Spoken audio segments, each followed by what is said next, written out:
This is the Hidden Killers podcast with Tony Brueski, featuring retired FBI Special Agent Jennifer Coffindaffer. Federal investigators diving into the world of Sean Diddy Combs with another federal grand jury in place in New York City. This time they're taking a look at the other sexual allegations against him of violence, of abuse. They're taking a look at people who've already made civil claims, and they're notifying folks who've been on camera in the home of Diddy. Camera shots we have not seen yet. We're not talking about the hotel footage that we saw with Cassie. We're talking about all of that information that, or all of those videos that were stored in his home that they got their hands on during the raid. Joining me to discuss, Jennifer Coffindaffer, retired FBI Special Agent. Jennifer, what do you think has caused this second federal grand jury to be impaneled, and what else are they finding and looking at that they felt they needed to do this? Well, they are looking at charges.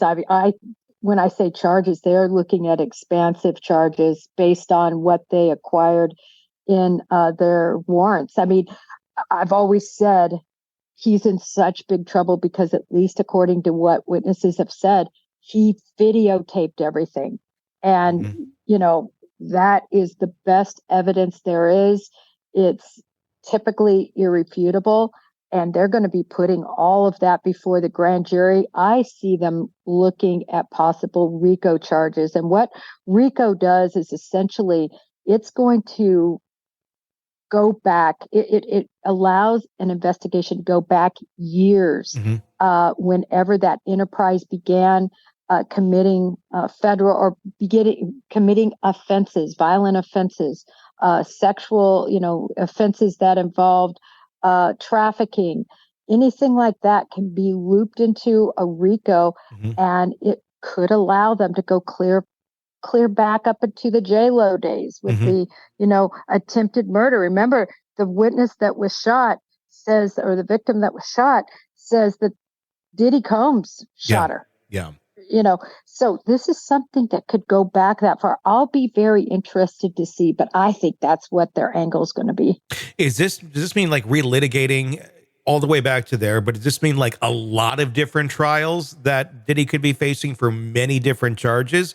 Or are these sort of things going to be all wrapped up into kind of one big ball of wrong? It's one big ball of wrong. It's it definitely would be an indictment that would involve multiple charges. Now, remember, he has not been charged at all. All there was an affidavit in support of the search warrants that were issued. But now we're talking potential true bills. And those true bills would be, just imagine a laundry list of crimes that he could be charged with, at least if you look at the allegations, all wrapped up into one gigantic package for these jurors to consider. And if he's indicted, then you're going to look at an arrest. And then, of course, we start the trial phases. Are we looking at an arrest here soon with something like this? And that was a big question a couple months ago when they did the raid on his home. Obviously, no arrest was made at that time. Now you have a new grand jury and you have more people going in to testify against Diddy. Is this going to speed that process up a bit, do you think? Or is this going to they're going to take their time on this too, because they got their eyes on him? They're going to take their time. As I always say, the longer the grand jury, the more severe the charges and the more the charges there are going to be. Grand juries are impaneled to examine all of these, details and facts. And I can only imagine, based on what we saw in terms of items removed, how long they were there, the information about the amount of video information that's going to be there. It's going to be huge, and the grand jury needs to see it all. With many of these accusations that have come against him through civil suits, the statute of limitations for criminal prosecution has since passed. If we go down the RICO statute area of this, does that make any of that prosecutable again, or does that does it make it more active again into the case? Can you explain that at all? Yeah, it sure does. It does, and I'll tell you why, because the RICO ends when the racketeering enterprise ends.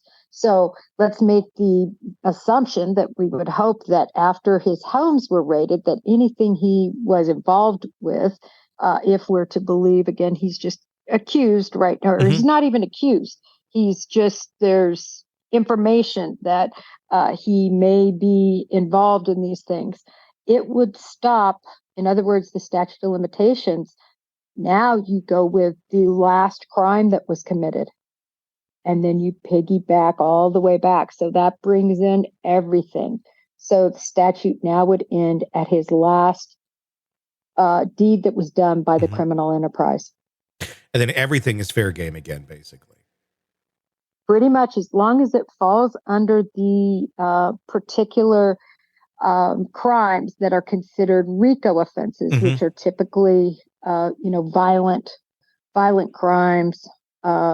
There's a laundry list, but basically what he's been accused of would be part of that laundry list. Which is part of how they got R. Kelly as well, correct? Yes, it's the same thing. And I just was looking and saw 4 different rappers that are caught up in RICO. And that's why you do RICOs. They're beautiful because all the crimes that people got away with for years and years and years, well, now they can't get away with them because you group it into this huge enterprise. Remember, RICO really started to get mafia members. That was kind of the whole reason that RICO was introduced and passed and legislated. And now, obviously, it's capable of being used on anything. We used it in our drug trafficking cases often as well. Because anytime you have a group that's conspiring and racketeering in an enterprise setting to commit all these crimes, RICO is a prime tool to be used to prosecute. Want to listen ad-free? Want advance access to all of our interviews before anyone else? Become a True Crime Today Premium Plus subscriber on Apple Podcasts. You get every episode commercial-free. So you can binge on true crime until you can binge no more. Search True Crime Today Premium Plus on Apple Podcasts now, or go to our podcast page and sign up now. More of the Hidden Killers podcast next.